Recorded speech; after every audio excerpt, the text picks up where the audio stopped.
The green slime. That's right, folks. This is another episode where it's a classic science fiction movie I knew nothing about, but saw a cool poster and had to watch it. And that's like the best type of movie. When something can just deliver on its poster that perfectly embodies what the movie's going to be, that's how you know you got a hit on your hands. So here's The Green Slime. This is from 1968. I am almost positive you've never heard of this movie. Like me, and TCM was running a bunch of old sci-fi movies, so I just hit the DVR on all those and saw this one.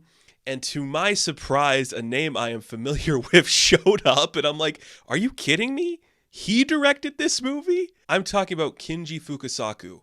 And if you don't know who that is, he directed Battle Royale. And I'm like, what? This guy made this movie? This is an American movie, kind of.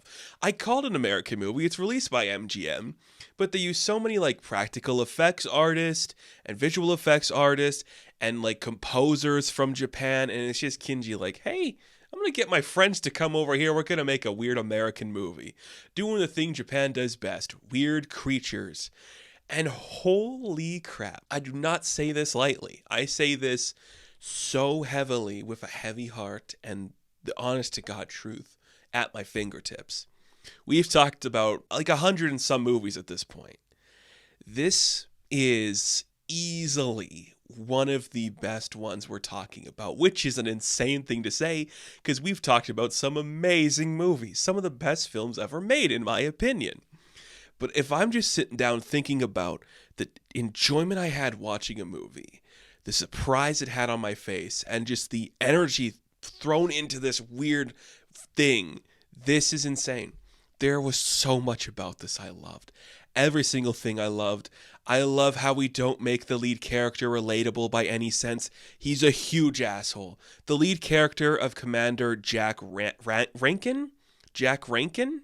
Almost sounds like Jack Rackham, but whatever. He's just a tool. He's just a dick. He's an asshole to everybody because he's the only person that can save the day, and he has no regard for anybody else's life. Let's get into the plot of The Green Slime. It's an insane plot.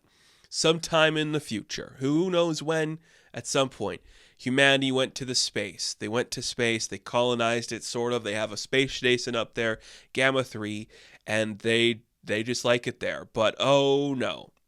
A big asteroid is coming for Earth in 10 hours. We have 10 hours to stop this big asteroid from destroying Earth. There's only one man in the known universe capable of getting a ship up there to drill a big enough hole to destroy the asteroid.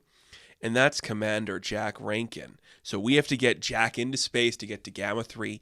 And he does that pretty easily. They don't even have to persuade him. He's just like, yeah, so the person's going to have to do this. It's probably a suicide mission. It's me, right? They're like, yeah, okay, I'll go. So he goes. He goes to Gamma 3, the space station, where his old friend, Commander Vince Elliott, just happens to be the commander in charge of Gamma 3, and his ex, Lisa, who is now engaged to, like, Vince. So there's some weird tension there. And Lisa hates Jack, but also is in love with him. And Vince is kind of like the cucked friend who's just like, I know you love him, but I don't know what I'm doing in this situation, and everything sucks.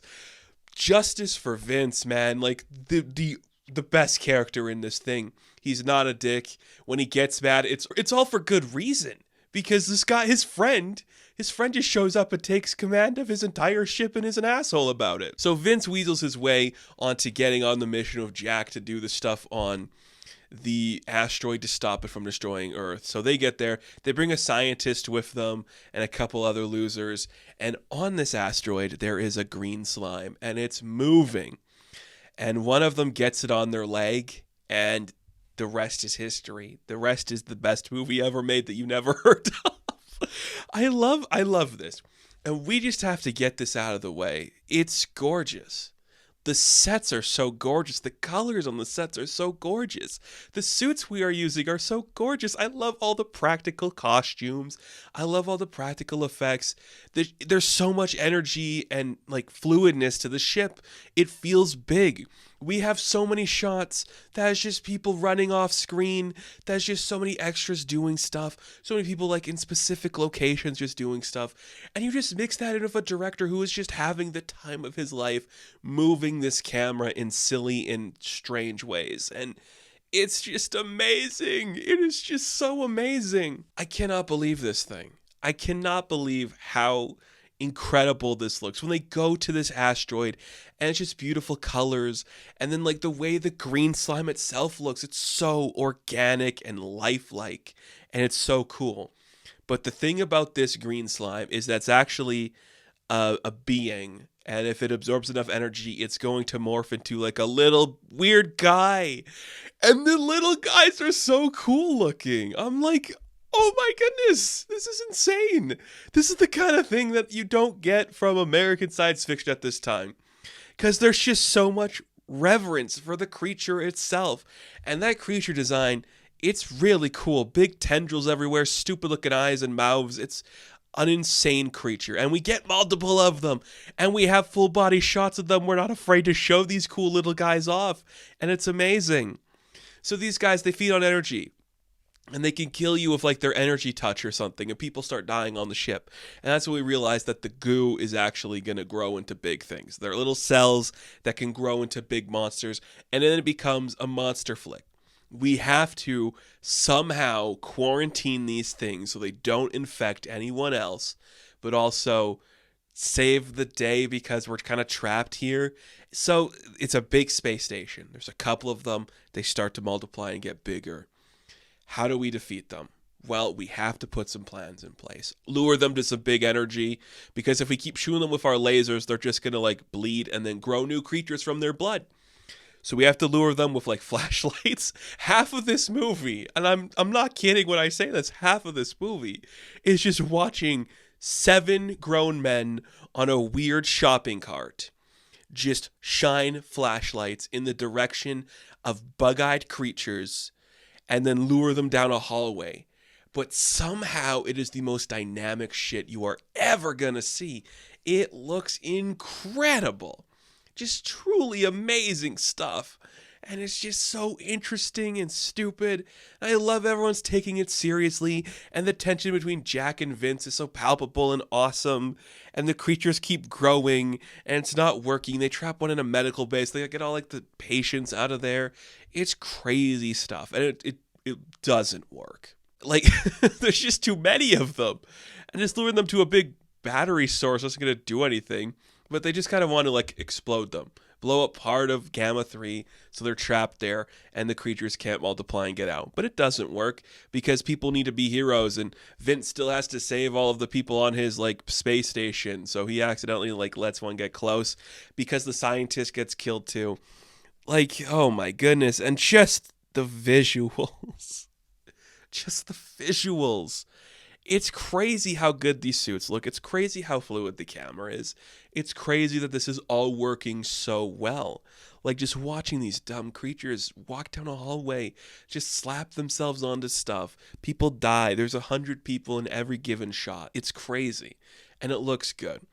So the plan's kind of kaput. We can't win the day. We're stuck here.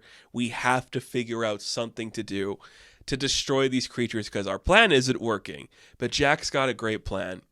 What if, and hear me out, we just blow up Gamma 3? Get everyone onto the space shuttles, get them off the space station, and we're going to blow it up. And I'm like, that is a decent plan. And the entire time, there's like guys at Mission Control who are monitoring like one single monitor, drinking a little cup of tea, you know, and then suddenly, wait, they're doing something, and then boom, boom, boom, boom, boom, like 100 guys just like flank this one guy at the monitor. I'm like, wow, this is so dynamic just watching people respond to a radar or something. It's so weird, but I love it so much. Like, it's just it's so stupid. And then we have some visual effects because there's a fight in space because the creatures get a hold of like the solar panels and then they're fighting on top of the space station, and it should look bad. And I love classic sci-fi, so I'm not against bad-looking effects.